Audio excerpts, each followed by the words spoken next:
Bonjour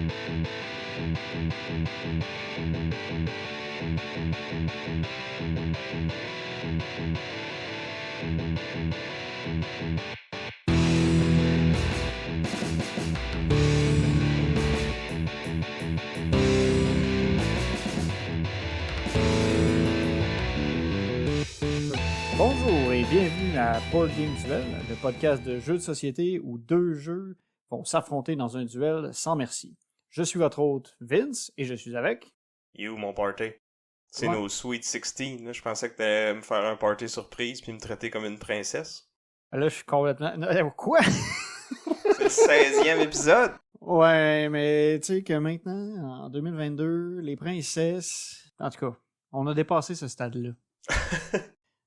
Donc, la thématique de notre épisode aujourd'hui, c'est le développement urbain. Je vais défendre de mon côté le jeu Quadropolis. Et Sam... Moi, je vais vous parler du jeu The Estates. Mais avant de plonger dans le vif du sujet, on va discuter de quelques jeux auxquels on a joué récemment. Ben oui, on revient à notre format original, là. Fini les invités puis les sujets de discussion, là. C'est les jeux de la semaine puis un duel entre deux jeux. On revient à l'ordre. C'est ça. Pour commencer, un jeu auquel on a joué, en fait, il y a quelques minutes, un petit jeu qui se joue à deux, mais qui est vraiment très intéressant. C'est le jeu Rift Force, qui a été designé par Carlo Bortolini, illustré par Miguel Coimbra, et qui a été publié par One More Times Games.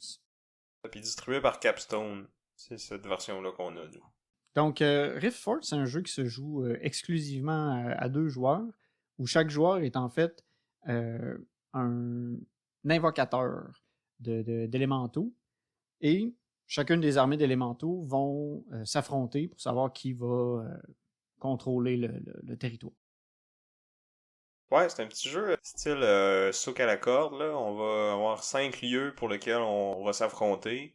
Fait qu'on a plusieurs fronts à gérer, on peut pas tout mettre nos œufs dans le même panier, faut savoir quand est-ce se retirer, quand est-ce pousser l'offensive. On est comme déchiré sur plusieurs fronts. Mais la twist de celui-là, c'est que il va y avoir plusieurs factions d'élémentaux différents. Puis dans le fond, au début de la partie, on va les drafter. Fait que, on va au hasard en retirer un du jeu. Il y en a 10 dans le jeu. On en retire un, on en pige un au hasard. Puis on va ensuite en drafter à tour de rôle 3 chacun. Donc ça va nous faire une main de 4 types d'élémentaux. Puis chaque élémentaux a des particularités. Dans le fond, un pouvoir particulier qui va avoir lieu lorsqu'on va les activer. Fait que ça fait qu'il y a moyen de se construire vraiment une stratégie puis de faire une synergie entre les élémentaux qu'on a.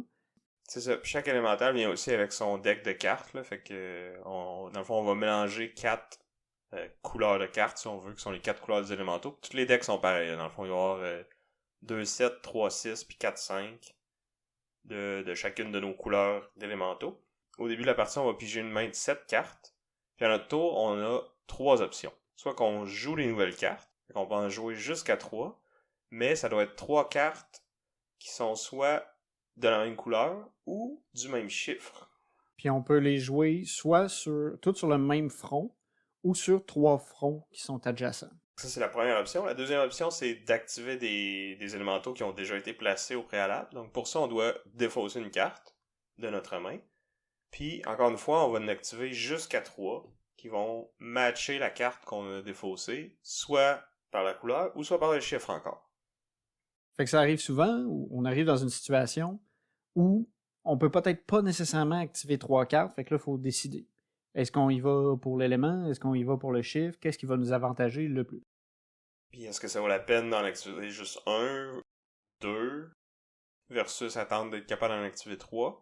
Fait que c'est toutes des questions qu'on doit se poser, autant quand on active que quand on place, parce que tu sais, oui, on veut placer toutes nos cartes le plus rapidement possible, mais en même temps, si on place tous nos élémentaux de feu, par exemple, puis qu'on n'a plus de cartes de feu dans les mains, ben on pourra pas les activer après.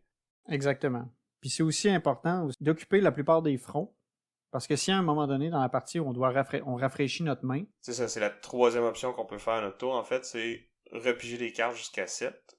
Mais à ce moment-là, on va vérifier sur combien de fronts on est le seul joueur présent. Puis on va marquer un point par zone. Qui est vide de l'opposant. C'est ça. Donc c'est ça. C'est un jeu qui se joue rapidement, c'est simple, le principe quand on est sur le jeu, les mécaniques sont simples, mais c'est la synergie entre les cartes et la prise de décision qui vient vraiment faire creuser les méninges assez intensément. Que dans le fond, c'est une course au premier à 12 points. Comme on l'a dit, une des façons de faire des points, c'est de contrôler des zones, mais l'autre façon, c'est de tuer les élémentaux de l'ennemi. Parce que dans le fond, la plupart en fait, pas mal toutes les habiletés vont faire des dommages. Généralement à l'ennemi qui est devant nous, mais des fois, on va pouvoir bouger nos troupes avant, faire plus de dommages, plus ou moins de dommages si on respecte certaines conditions.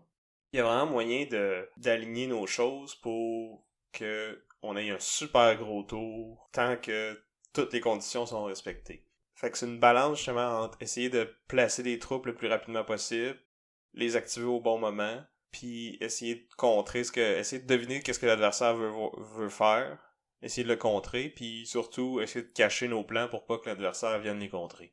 Ouais, c'est vraiment pas évident parce que tu peux pas te fier uniquement à ce que t'as toi de ton côté parce que ça arrive assez fréquemment que tu vas te faire attaquer puis tu vas perdre tes élémentaux. Fait que des fois, le positionnement des cartes sur le même théâtre est critique parce que souvent les dégâts vont se faire soit sur la dernière carte qui a été mise ou la première carte qui a été mise.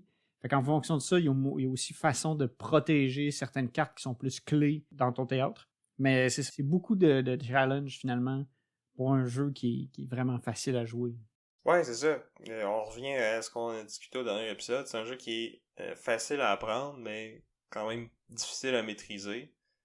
Mais pas tant difficile à maîtriser, mais c'est qu'il y a tellement de combos pis de synergies possibles, puis d'une partie à l'autre, on n'aura pas la même composition d'équipe.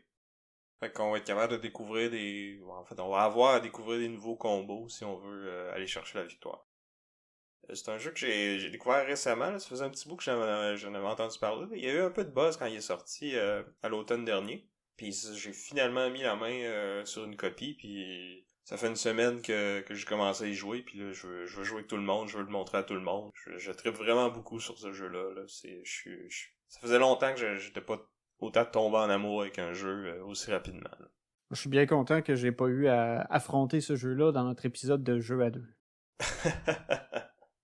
Donc c'était Rift Force de Carlo Bortolini, distribué par Capstone Games.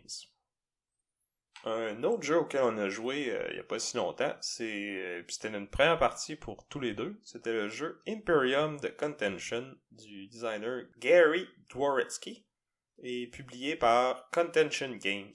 Donc c'est un jeu dans le Contention System.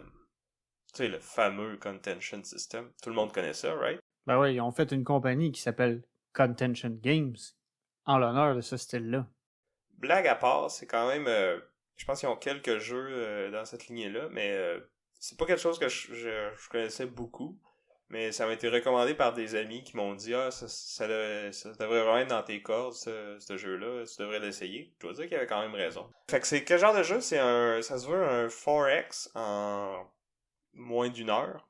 Donc 4X, qui pour les 4 termes en anglais, qui sont Explore, Expand, Exploit et Exterminate. Toutes des mots qui commencent par X. Donc c'est ça, c'est des jeux comme la style Civilisation ou Twilight Imperium. Donc c'est des gros jeux de développement d'empire, puis d'exploitation de ressources, puis de contrôle de territoire. De piou-piou en face de nos amis. Puis celui-là, sa particularité, c'est qu'il se joue vraiment rapidement, parce que d'habitude, ces jeux-là, c'est des monstres, puis ça prend une éternité à jouer.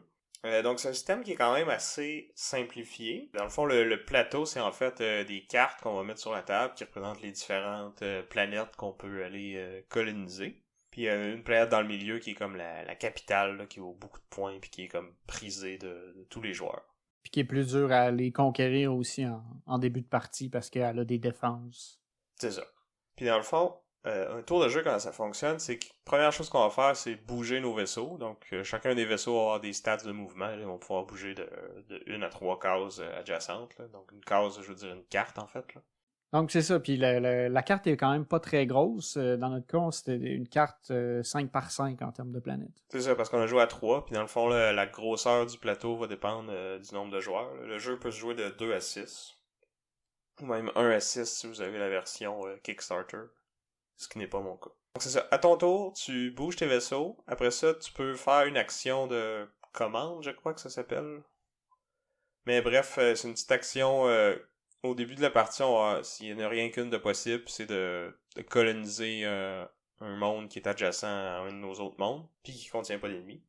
Puis là, au fur et à mesure qu'on développe des nouveaux mondes, qu'on joue des cartes, qu'on développe notre tableau, ben on va peut-être possiblement se débloquer des nouvelles actions, des nouvelles common actions qu'on peut faire. Mais ça, c'est comme le début du tour, si on veut. On va le faire en ordre de tour. Puis après ça, c'est là que le corps du jeu, en fait, là, c'est qu'on va avoir une main de cartes. Puis là, dans le fond, le jeu vient avec 6 civilisations différentes qui ont chacun leur deck préconstruit. Pour les joueurs avancés, il y a aussi moyen de faire son propre deck de cartes avec des cartes qui sont séparées. Fait que on commence déjà avec des factions préfaites qui fonctionnent bien et qui sont bonnes de façon autonome, mais on peut aussi plonger plus en profondeur puis là vraiment se construire son propre deck avec ses propres mécaniques qu'on aime.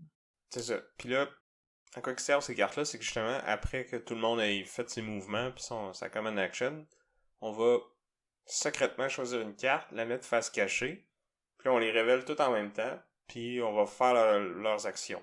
Puis ces actions-là, ça peut être de construire des nouveaux vaisseaux, de faire des technologies qui vont améliorer toutes nos unités ou tous nos mondes de façon permanente. Il y a certaines cartes qui sont seulement des actions, donc ça peut être de repousser des troupes ennemies, de faire une giga grosse attaque une fois, ou de déplacer des vaisseaux. Puis avec ça, on a aussi une carte spéciale qui est une carte, la carte bluff, en fait, qui est un peu une carte où on décide de patienter. C'est qu'on fait rien, on dépense rien, on regarde comment les autres joueurs vont jouer. Puis c'est aussi cette carte-là que, si admettons, tous les joueurs la jouent en même temps, va signifier la fin de ce round-là. Ouais, tu mentionnes un truc important qu'on dépense pas quand on joue cette carte-là, parce que toutes les autres cartes, en fait, vont avoir un coût en ressources. Là, il y a une ressource dans le jeu, puis dans le fond, plus on contrôle de planète, plus on fait de cette ressource-là en début de chaque tour. Puis on peut conserver l'excédent pour avoir un plus gros tour au round suivant. C'est ça. Puis c'est ça, vu que il y a vraiment une escalade à mesure que la partie avance, parce qu'au début, on a vraiment des ressources très limitées, on va jouer des petites cartes, on va pousser vers l'exploration puis l'expansion pour justement générer plus de ressources. Puis à un moment donné, on arrive où tout le plateau est occupé, tout le monde est au coude à coude, puis là, on a de la ressource, puis là, on commence à faire les gros coups sales, puis là, c'est là que la guerre commence. Ouais, parce que la troisième phase de jeu, en fait, c'est après il va y avoir des combats à chaque tour. Fait que dans le fond, chacun de nos vaisseaux va pouvoir targeter un autre vaisseau ennemi. Donc les vaisseaux ont des stats d'attaque puis de défense. Certains ont de la portée aussi, fait qu'ils peuvent attaquer des cibles qui sont pas nécessairement sur la même case que les autres. Parce que tu peux avancer sur les planètes des autres. Puis dans le fond, le combat va juste se déclencher à la fin de tous les tours. Un coup que tout le monde va avoir mis sa carte bluff.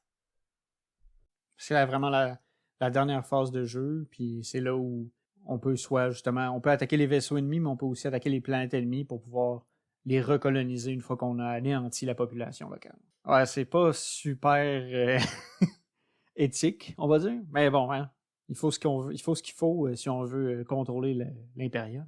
Fait que c'est ça, les combats sont pas trop longs, là, c'est tout en simultané, là, chaque unité décide qui sa cible, tu peux te coordonner si t'es plusieurs joueurs, mettons que moi puis Vincent, on est sur la même case qu'un troisième joueur, puis que Vincent est en train de gagner, moi puis l'autre joueur, on pourrait dire, moi je vais faire tant de dommages à lui, toi ça va te permettre de le détruire, puis après ça, tu vas pouvoir attaquer la planète, parce que tu peux pas attaquer la planète s'il y a des vaisseaux qui la protègent, faut que tu détruises les vaisseaux en premier. Fait que tu peux cibler la planète en tant que telle, puis chaque planète va avoir sa valeur de défense, puis certaines ont même des valeurs d'attaque. Ouais. Puis les combats sont entièrement déterministiques, il n'y a aucun brassage de dés, rien. Les valeurs qui sont sur les cartes, c'est les valeurs qui sont dans le combat, à moins que quelqu'un ait joué des technologies ou des améliorations pour faire plus de dégâts. Puis ça, tu vas le voir d'avance, fait que tu seras pas pris par surprise. Quoi que je dis ça, on a tous les deux été pris par surprise. Ouais, mais là, ça vient plus des cartes actions puis du deck des différentes civilisations, parce que chaque civilisation est vraiment très différente au niveau de ce qu'elle peut faire, puis c'est quoi la stratégie pour gagner. Moi, dans mon cas, je jouais les Runyan, qui étaient un peu comme des Zerg, qui se spécialisaient à produire plusieurs unités faibles.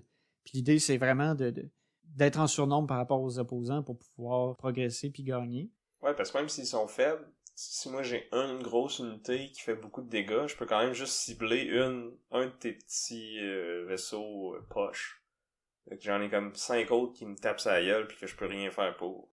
C'est ça. Puis moi, ça me coûte presque rien en reproduire. En fait, même, j'avais des stations qui produisaient de ces petites cochonneries-là à tous les tours.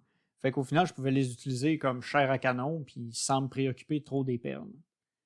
Mais ça, c'était ma mécanique. À côté, on avait Ariane qui jouait les Drégulons, où là, c'est un peu plus subtil sa façon de jouer, puis c'est prendre le contrôle des unités des autres, les déplacer. Elle avait pas une force de frappe très bonne, mais... T'es capable de voler nos technologies, de voler nos vaisseaux, puis de retourner nos affaires contre nous autres.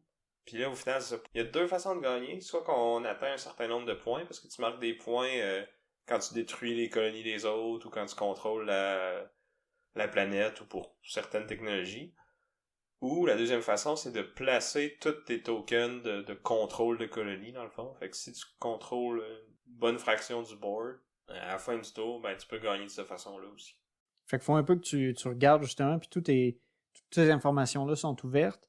Fait qu'il faut toujours être un peu à l'affût. Fait que l'attention va se promener à travers les différents joueurs, parce que là, on va voir, OK, il y en a un qui commence à accumuler des points, mais il y a moyen d'y en voler, soit par différentes actions, soit en détruisant ses colonies. Il faut pas non plus laisser quelqu'un trop s'expandre, parce qu'il y a moyen de coloniser, mais de pas trop faire de points, puis de rester sous le radar.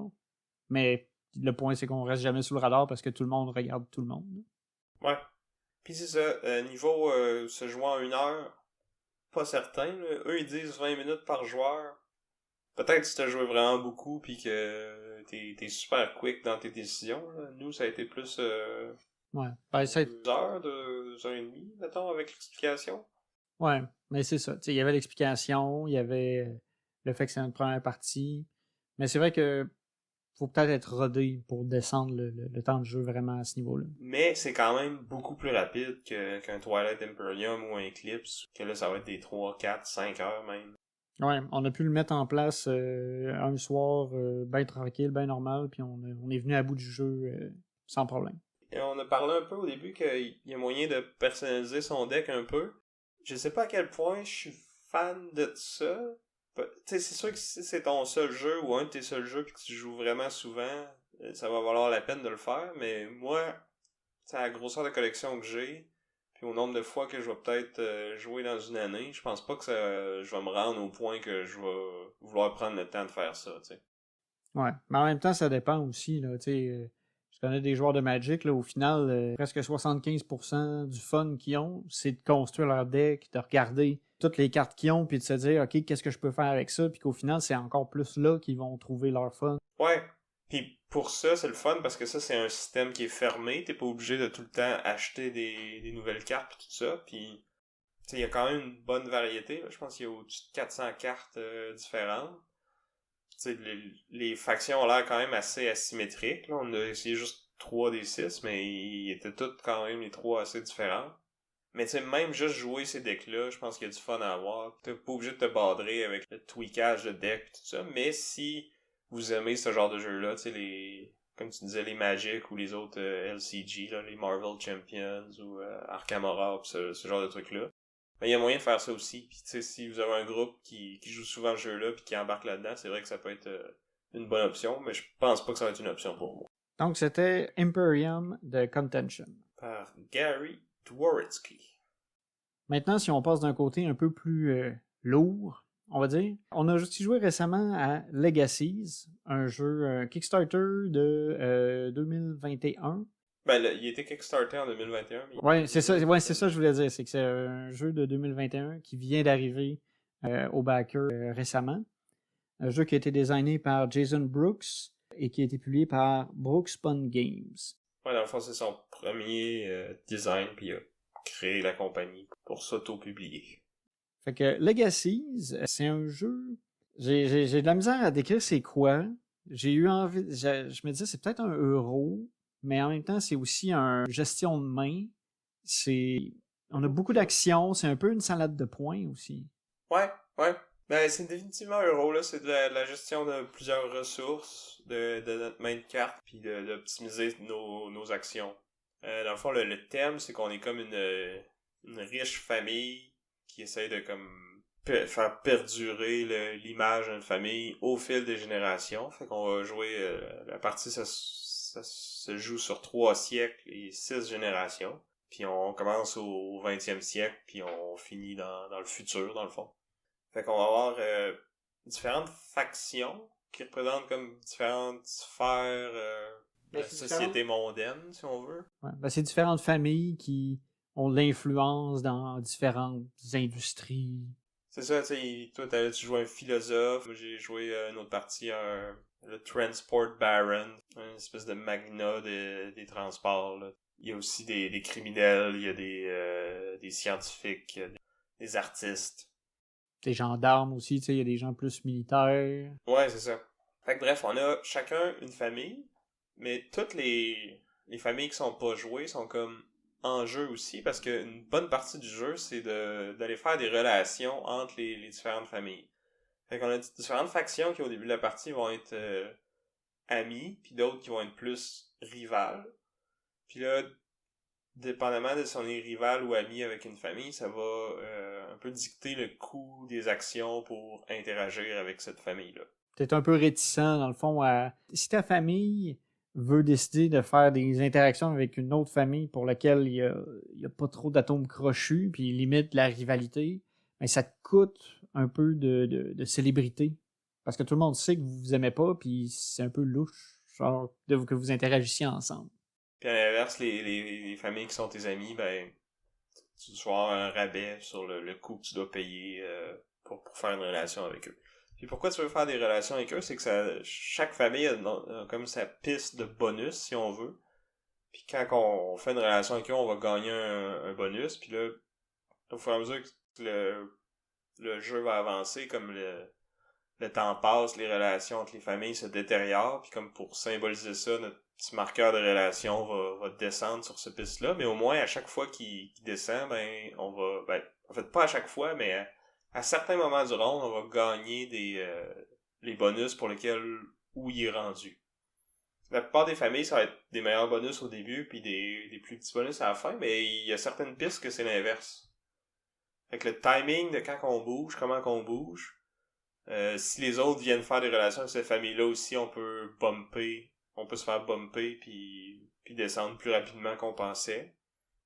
Fait que c'est un des principaux points de friction entre les joueurs, si on veut. À ça, on ajoute aussi les investissements dans les compagnies. Je pense pas qu'on peut rentrer là-dedans, mais plus que ça, là, il y a des sphères d'influence qu'on peut investir dedans. Plus ça fait bien, plus qu'on va faire d'argent et de fame qui sont nos points. On veut que les gens investissent chez nous, mais on veut pas investir chez les autres. Il y a beaucoup d'interactions. Ouais. Puis ça, c'est juste comme deux des aspects. Là. Sinon, il y a tout un aspect gestion de ressources pour acheter les heirlooms, qui sont comme un peu les trésors familiaux de chacun. Fait qu'on peut acheter soit les nôtres, soit ceux des autres. Puis encore là, acheter ceux des autres, ça nous coûte de la fame. Mais c'est bénéfique parce que ça nous donne aussi de la célébrité, des avoirs. Mais tu peux aussi aller acheter ceux, ben en fait pas acheter, mais voler ceux de tes rivaux, puis là t'es pas obligé de payer de la fame, parce que dans le fond t'es content de pouvoir faire « Haha, il a perdu son trésor familial de son arrière-grand-père, je suis tellement meilleur que lui, ho ho ho! » Ouais, non, c'est ça. Puis en plus, ajoute à ça, chaque famille a comme on a tout un plateau personnel, puis qui peut être du côté action pacifique, où est-ce que tu as une action spéciale qui va affecter à peu près juste toi, puis tu as le côté plus agressif, on va dire, où là, tu vas vraiment avoir du take that en plus de ça. Ouais, fait qu'il y a moyen de comme personnaliser un peu la partie. Fait que là, si vous voulez un peu plus d'interaction puis de take that, on peut tout jouer de ce côté-là, mais si vous voulez de quoi qui est plus... chacun fait sa petite affaire dans son coin, puis petit player solitaire, comme ils disent souvent en anglais, il y a moyen de faire ça aussi. Puis là, tout ce qu'on a parlé encore, là, c'est juste comme des trucs semi-secondaires, si on veut. Parce que le corps du jeu, c'est plus comme c'est quoi tes actions puis comment t'es fait. Puis là-dedans, tu as des actions qui sont communes que tout le monde va pouvoir faire, mais que tu peux pas faire avant d'avoir fait 2 actions qui proviennent des cartes que tu as en main. Fait que tu as de la gestion de main puis de la gestion d'action. C'est ça, au début de chaque tour, tu vas piger 3 cartes, puis tu vas en jouer au moins 2. Chaque carte peut être utilisée de 5 façons différentes. Fait que ça, il y a beaucoup de règles, beaucoup de petits cossins comme ça. Là. On va pas trop rentrer dans les détails non plus. Mais en gros, c'est ça. Chaque carte, il y a 3 types d'actions qui sont toujours possibles avec toutes les cartes. Puis 2 actions qui sont vraiment... Presque uniques à chaque carte. Presque. C'est des variantes d'une même action, mais dans le fond, ça va dicter avec quelle famille tu peux faire des relations, par exemple, ou des fois, il y en a qui te permettent de juste faire de l'argent ou faire de la fame. Mais bref, c'est ça. Il va y avoir ces cartes-là qui vont avoir des actions plus spécifiques, si on veut. Puis en plus de ça, il y a toujours un marché de 3 cartes. Fait qu'on peut aller prendre une de ces cartes-là, puis la remplacer par une carte de notre main, puis après ça, jouer celle qu'on vient de prendre.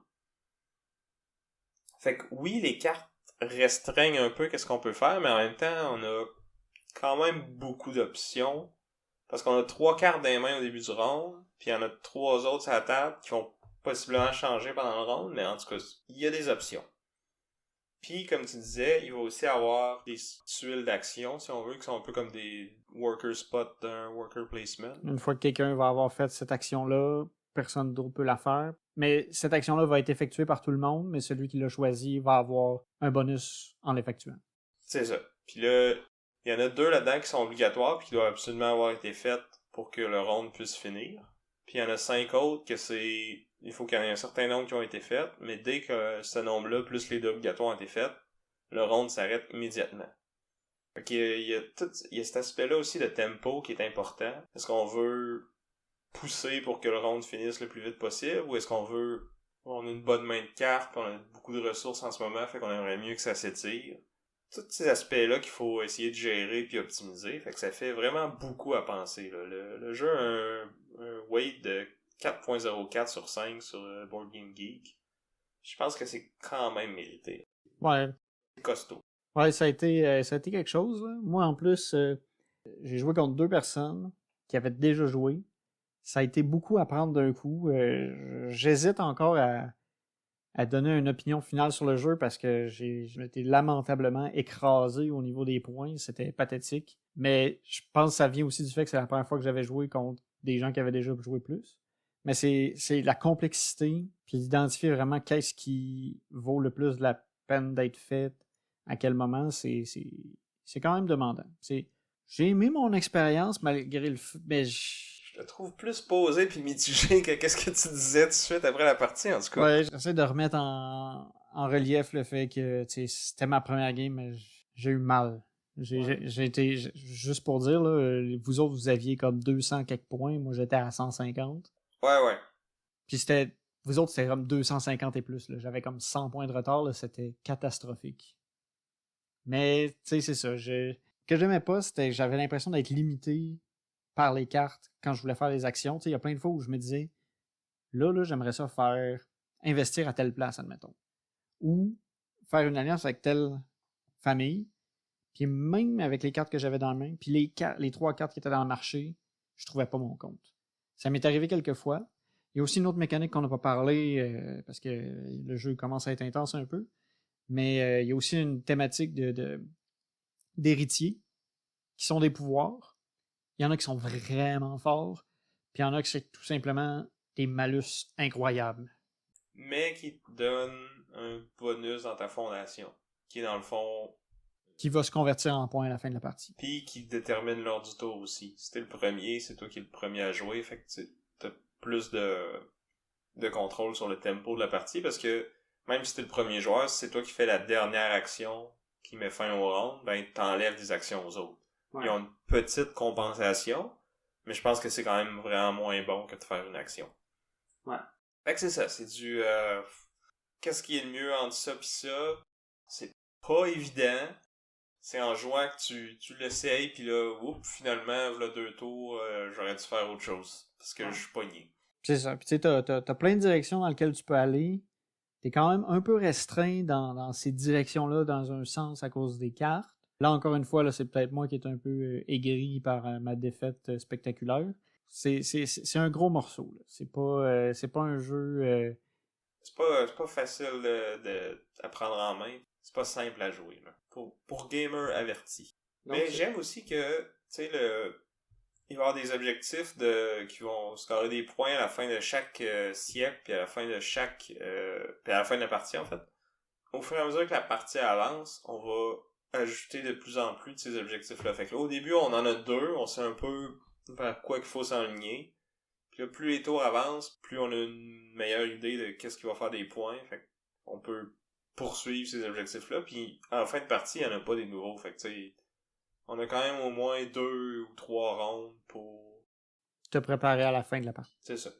Donc, c'était Legacies par Jason Brooks, publié par Brooks Pun Games. Maintenant, on arrive au plat de résistance, design urbain. De mon côté, je vais défendre Quadropolis, et Sam, tu vas défendre The Estates. Donc, The Estates, c'est un jeu de Klaus Zorc. Je m'excuse, mon allemand est pas très bon. C'est publié par Capstone Games, mais c'est en fait une réédition du jeu, d'un jeu allemand qui s'appelait New Heimat, qui je pense veut dire The Estates.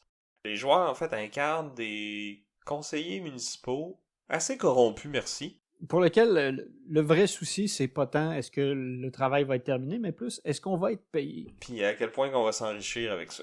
Fait que c'est ça. Dans le fond, les joueurs ont été mandatés de développer 2 nouvelles rues pour la ville, mais nous, on se dit que ça va faire plus d'argent si on en construit 3. Tant qu'il y en a 2 qui finissent. C'est ça. Parce qu'on a, dans le fond, on a beaucoup d'intérêt personnel envers les compagnies de construction. Puis là, c'est ça. Pendant la partie, la ville se rend compte du poteau rose, fait que finalement, dès qu'il y a deux rues qui sont complétées, ben ces rues-là vont être dans le fond, pour les buildings qui sont dedans, ça va être des points positifs.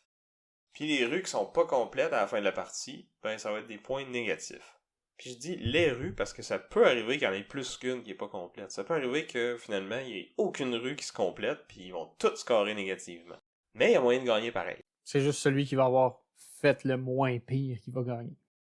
Mais en fait, c'est que tu peux même faire aucun point avec ça, puis pas en perdre non plus, parce que la façon que le jeu fonctionne, c'est qu'il va y avoir différentes compagnies, dans le fond, 6 compagnies. Puis là, au début de la partie, on va piger des blocs de construction de ces 6 couleurs-là.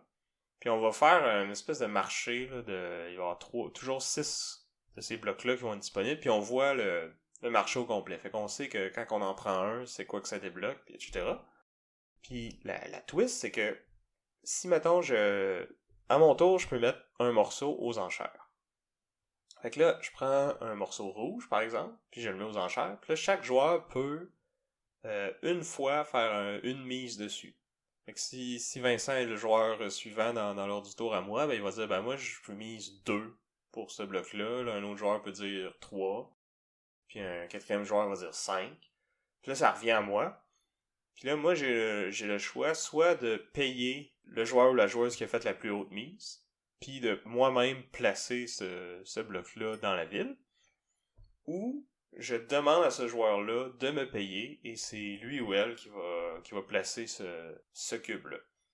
Puis la personne qui place le premier cube d'une couleur, dans le fond, devient propriétaire de cette compagnie-là. Fait que les premières mises sont vraiment les plus importantes, parce que c'est ça qui va comme un peu... Ouais, c'est ça, c'est que ça attitre une couleur à chacun des joueurs.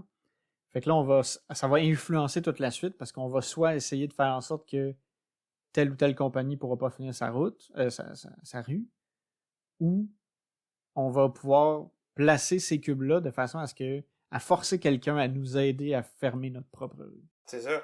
Mais on peut aussi se retrouver avec aucune compagnie. Que tous les autres joueurs possèdent toutes les compagnies. Puis là, notre but, ça va juste être de faire en sorte qu'il n'y ait aucune rue qui ferme.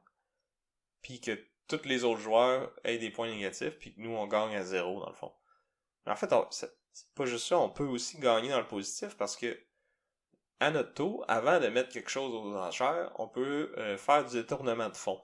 Fait qu'on prend un de nos chèques. Dans le fond, on commence la partie avec 12 chèques de 1 million de dollars chacun. Puis au début de notre tour, on peut détourner un de ces chèques-là, puis dans le fond, on le met dans un paradis fiscal, j'imagine.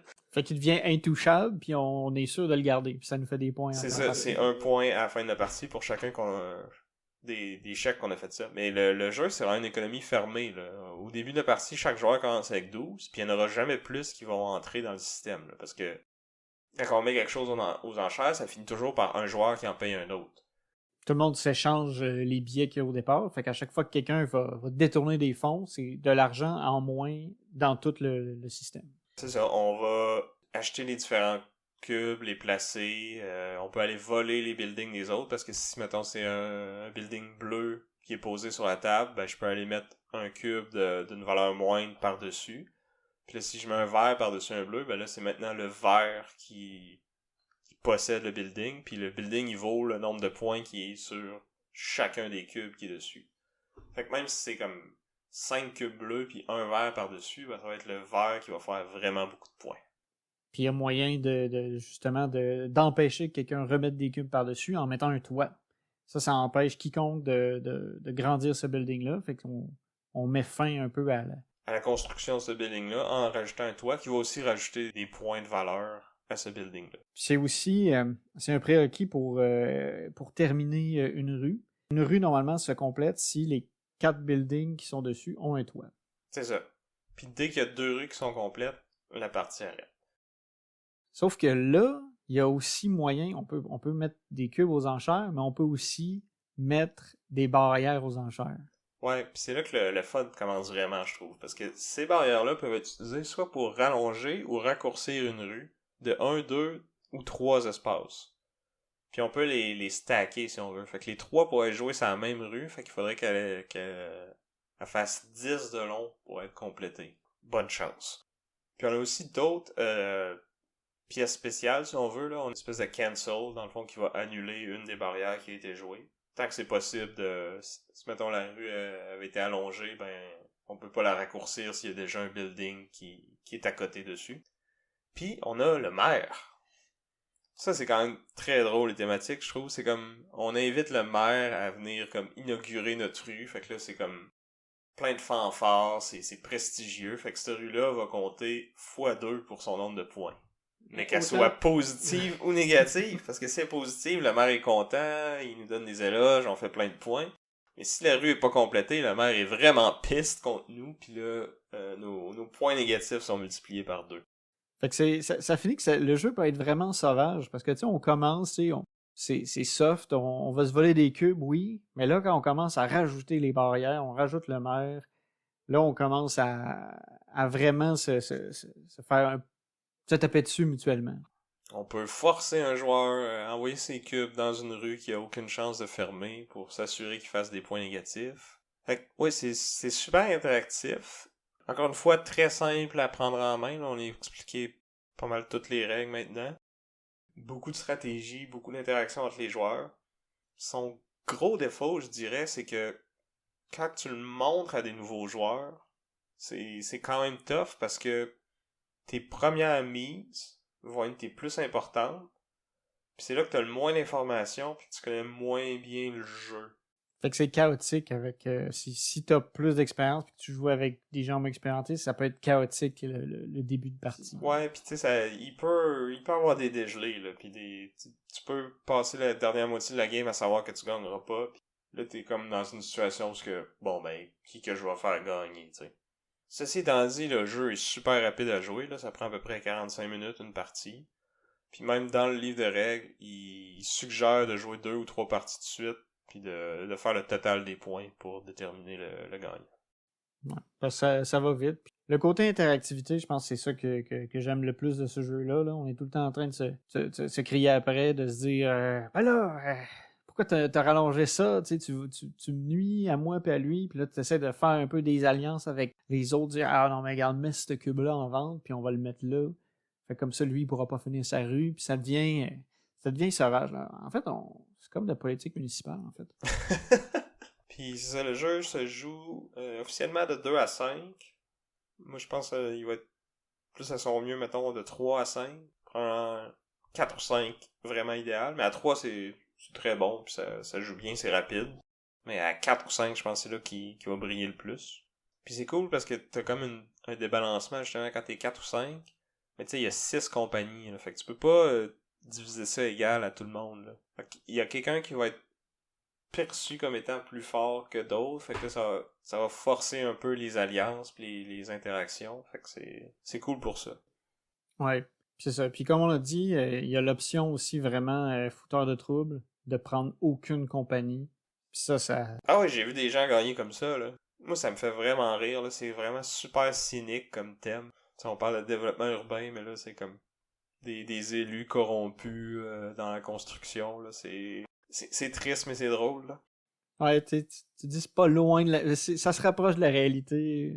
Ça fait mal, mais c'est drôle d'en faire partie. Que ce soit un jeu, tu sais. Ça fait moins mal quand c'est un jeu que Ouais. quand ça arrive pour vrai. Donc voilà pour The Estate de Klaus Zock et publié par Capstone Games.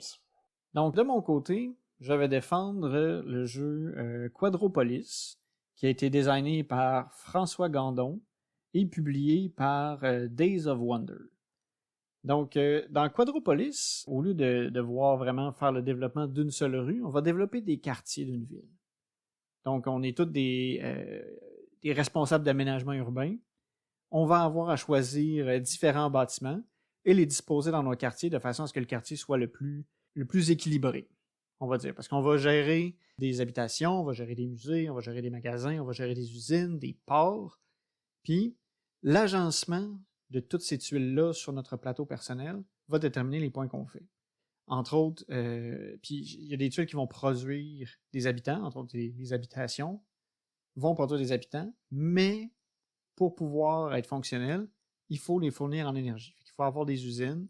Fait qu'il faut jongler un peu entre ce qu'on a déjà sur notre plateau, puis ce qu'on a de besoin pour pouvoir faire des points. Ouais, parce que chaque building va nécessiter des ressources, que ce soit des gens ou de l'énergie pour scorer des points à la fin de la partie.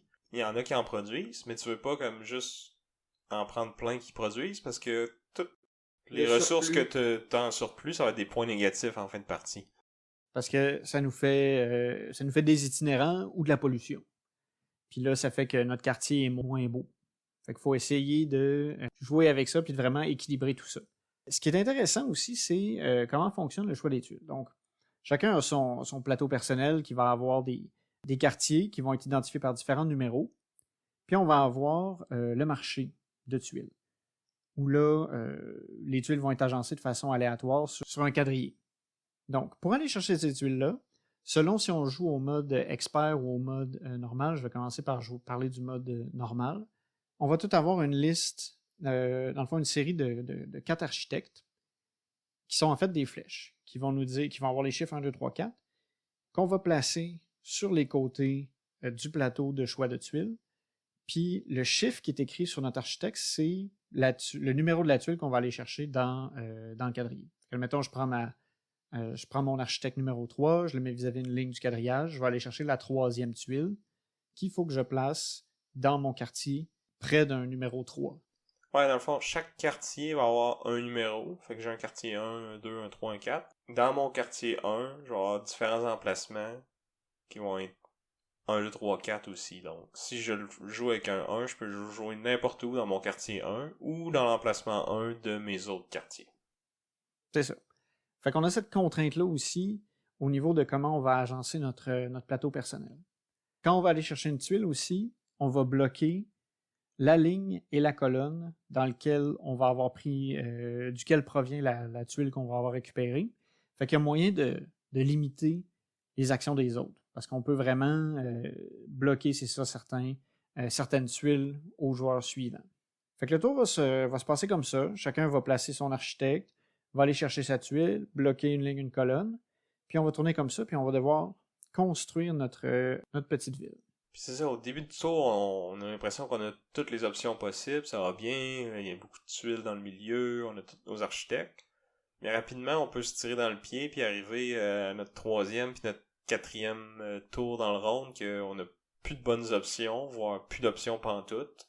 Oui, parce que ça peut arriver que au final, il me reste juste mon architecte 4, mais qu'au final, il n'y a aucune tuile qui est disponible qui est à 4 de distance d'un des côtés.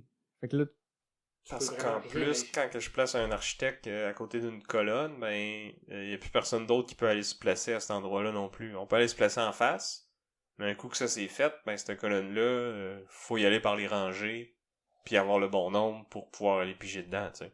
C'est vrai, fait que c'est vraiment de plus en plus restrictif à mesure que le round avance. On ramasse tout ça, on essaye de vraiment... C'est vraiment un casse-tête au final. C'est vraiment... Quand est-ce jouer le bon chiffre, puis après ça, pour aller chercher la tuile qu'on veut, puis jouer le bon chiffre en fonction qui se place bien sur notre plateau personnel pour pouvoir maximiser nos points. Fait que c'est un bon casse-tête où tu dois vraiment gérer l'ordre dans lequel tu vas jouer tes architectes. Ouais, c'est comme... Faut à la fois que tu optimises les tuiles que tu vas chercher pour faire un maximum de points, mais que tu te gardes assez de flexibilité pour être capable de jouer en fin de tour, puis de continuer à faire des points, justement, parce que, tu sais, oui, tu peux aller chercher la tuile parfaite au début, mais là, elle va te faire beaucoup de points, mais si au final, tes 2 derniers tours, t'es obligé de les skipper, puis tu fais 0 avec, est-ce que ça a vraiment valu la peine? C'est ça va faire très mal, puis... De régulièrement pas placer de bâtiment, ça sonne vraiment la défaite. Puis on a 4 rondes au final qui vont être jouées, où chacun va... en fait, on va rafraîchir 4 fois le plateau central, le marché de tuiles. Puis à chaque fois qu'on va avancer justement dans ces rafraîchissements-là, il va y avoir des nouvelles tuiles qui vont apparaître, il y en a qui vont faire plus de points. Puis on va changer aussi, il peut y arriver en fait qu'on change le premier joueur, si quelqu'un va chercher la tuile qui change le premier joueur. Fait qu'on peut des fois même prendre cette tuile-là, pas parce qu'elle est avantageuse pour un plateau, mais parce qu'on veut s'en sortir mieux au prochain rafraîchissement du marché de tuiles. C'est un peu, je trouve, la faiblesse de ce jeu-là quand tu joues à plus que 2. C'est que l'ordre du tour est super important, puis au final, tu sais, il y a une personne qui va déterminer qui c'est qui est le premier. Fait que si moi je suis immédiatement après ce joueur-là, ben je vais vraiment être avantagé sans avoir eu à me badrer à prendre une tuile qui est moins bonne au final.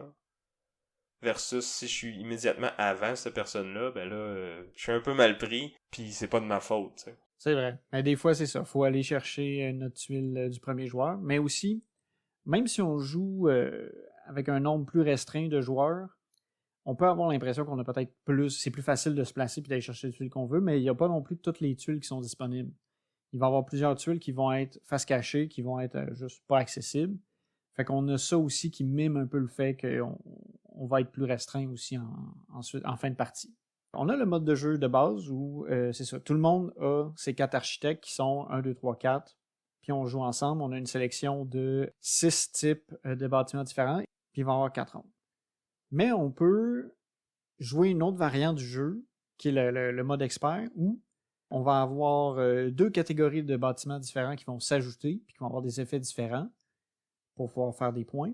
Puis dans le fond, dans ce cas-là, les architectes viennent d'un pool commun où on va avoir un architecte d'un chiffre donné par nombre de joueurs. Fait que si on joue à 3, il va y avoir 3-1, 3-2, 3-3. Puis si on joue à 2, ben c'est 2 de chaque. Dans le fond, la partie va être plus longue parce qu'il va y avoir plus d'actions à chaque ronde, puis plus de rondes. Oui, il y a un 5e round qui s'ajoute aussi en mode expert. Mais c'est ça. Ça fait qu'on a un peu plus de liberté, dans un sens, parce qu'on peut jouer plus qu'une fois le même chiffre, si jamais le tour le permet. Oui, puis non, parce que je trouve pas qu'on a plus de liberté, mais notre liberté est différente, si on veut. Oui, mais je trouve que t'es moins mal pris. Parce que d'une certaine façon, t'as un peu plus de choix, parce que tu sais, t'as pas juste un 1. Tu peux peut-être en avoir plus. Ouais, mais si tu fais ça, t'auras pas de 2 puis de 3, puis là après ça, tu vas prendre tous les spots 1 dans tous tes quartiers, puis après ça, tu pourras plus utiliser de 1, fait qu'au final, tu vas être mal pris aussi, mais pas au même moment, tu sais. Mais en même temps, sur ton plateau personnel, des 1, t'en as comme 3-4. Ah non, t'en as plus, t'as genre 7 emplacements presque que tu peux mettre des 1. Parce que tu as un quartier que tu peux mettre toutes des 1. Puis dans chaque autre quartier, t'en as un. Fait que tu sais, t'as quand même beaucoup d'espace. Ouais, puis aussi, il y a certains bâtiments qui peuvent s'empiler un par-dessus l'autre, puis les habitations, en fait, puis les tours à bureaux, que là, tu peux en avoir plusieurs. C'est ça. Dans la même case. Puis dans certains cas, c'est justement que c'est avantageux de les empiler parce qu'ils font plus de points. T'sais, on a les maisons, les bâtiments d'habitation, que c'est vraiment, plus ils sont hauts, plus ils font de points. On a les tours qui, eux autres, il faut que tu combines hauteur et largeur. Fait qu'on a ce jeu-là. C'est vrai. Moi, je trouve que c'est vraiment je trouve que c'est un bon puzzle. Parce que t'as vraiment l'aspect conception de ton plateau qui est important pour scorer le maximum de points, en plus de ta sélection de ton architecte. Puis tu sais, il faut que tu regardes qu'est-ce que le joueur après toi essaye de construire pour, idéalement, en plus d'aller chercher qu'est-ce que tu veux, essayer de bloquer la colonne ou la rangée que l'autre a besoin. C'est sûr que là, c'est un autre niveau, là. Tu le fais peut-être moins à ta première partie, mais rapidement, tu sais, le jeu est assez simple que c'est facile de voir qu'est-ce que les autres ont besoin si tu prends le temps de regarder leur plateau, là. C'est ça. Puis tout est ouvert. Fait que tu sais aussi quels architectes il lui reste. Fait que tu peux jouer un peu en fonction de ça. Surtout quand tu joues à deux, en fait. Ouais. Fait que bref, je pense que ce jeu-là, pour moi, brille plus à deux qu'avec plus de joueurs. Parce que justement, c'est plus facile de contrer l'autre, c'est plus facile d'essayer de le bloquer. C'est sûr que quand t'es plusieurs, t'as moins d'influence. T'as de l'influence comme sur le joueur qui va te suivre.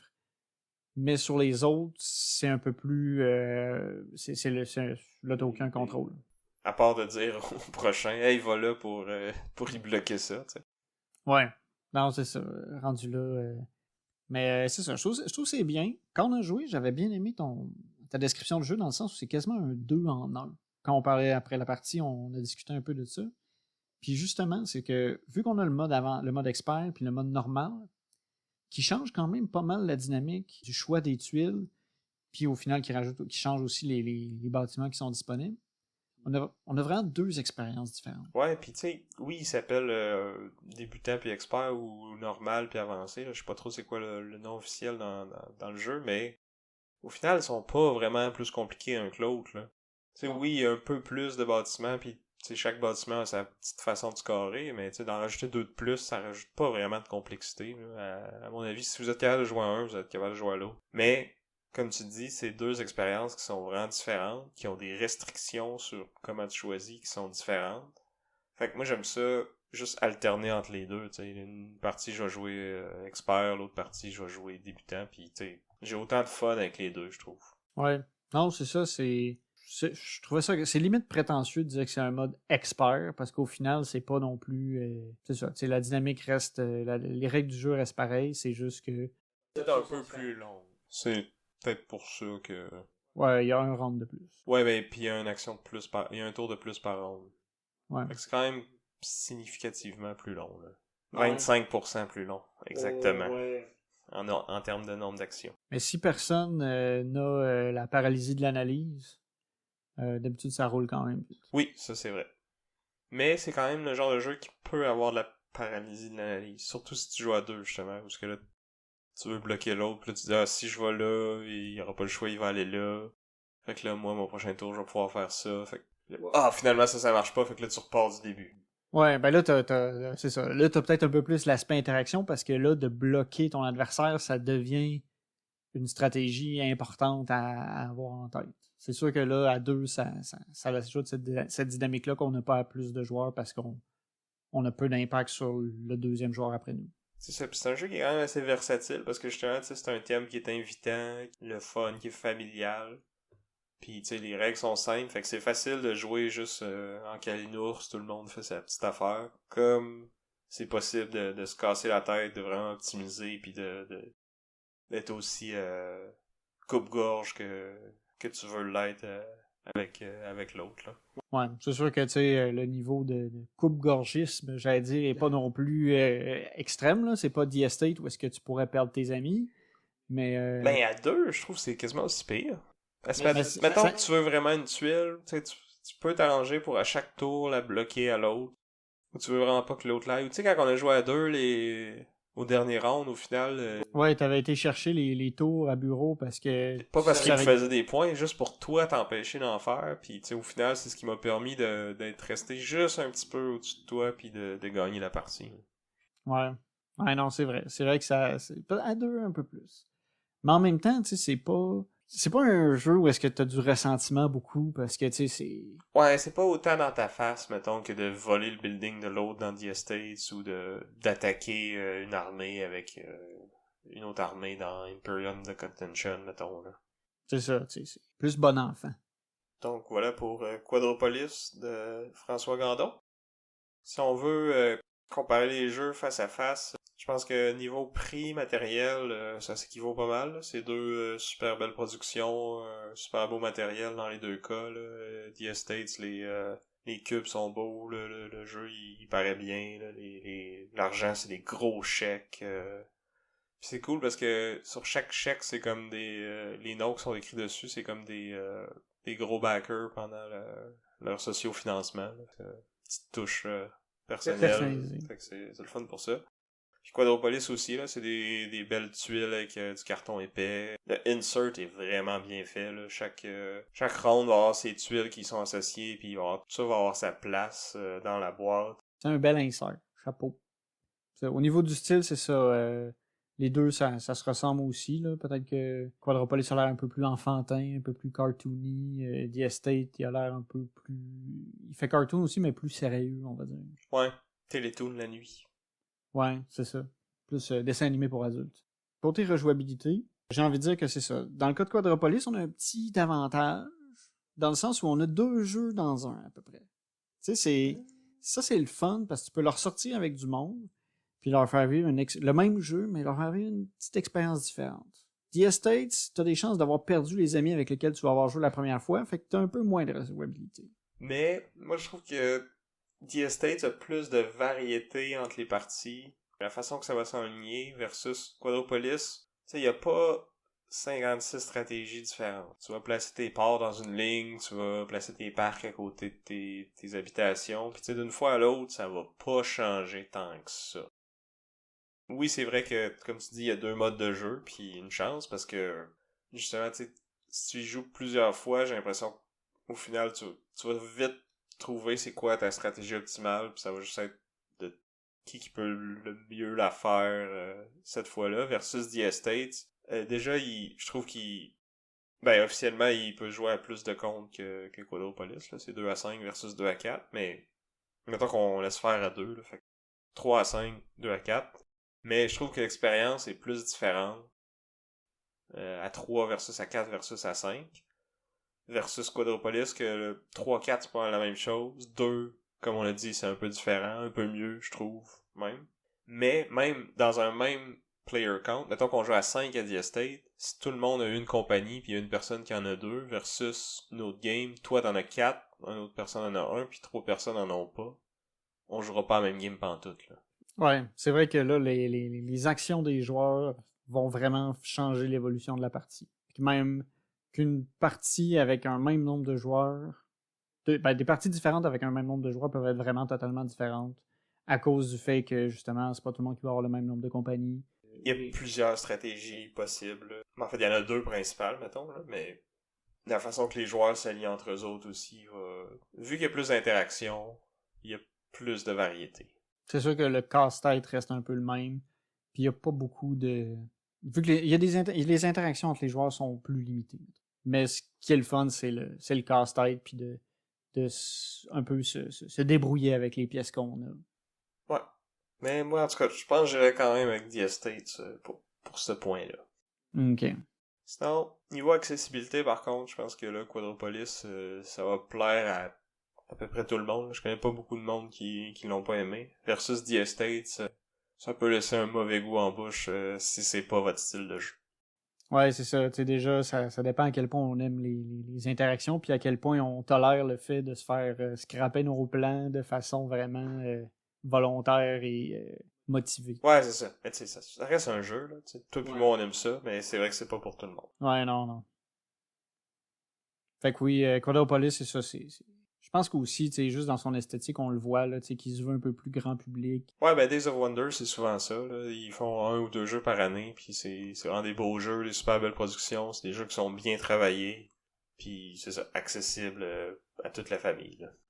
Donc voilà, c'est ce qui met fin à notre duel. C'est maintenant à votre tour de parler. Dites-nous quelle ville vous avez envie de développer. Est-ce que vous voulez une belle ville harmonieuse à la Quadropolis et hashtag Team Vince? Ou est-ce que vous préférez peut-être une ville corrompue où les conseillers se graissent la patte et se plantent des couteaux dans le dos avec The Estates?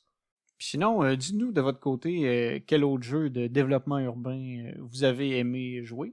Ouais, il en existe quand même quelques autres.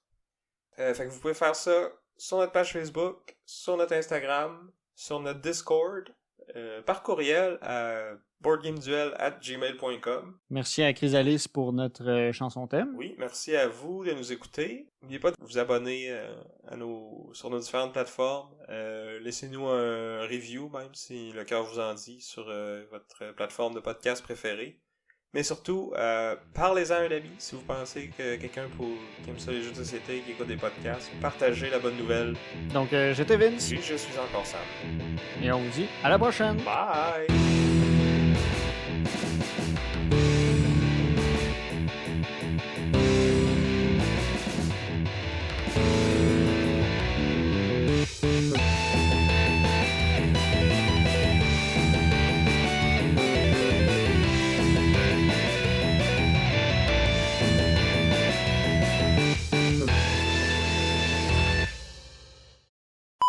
Donc, aujourd'hui, notre thématique sera les développements urbains.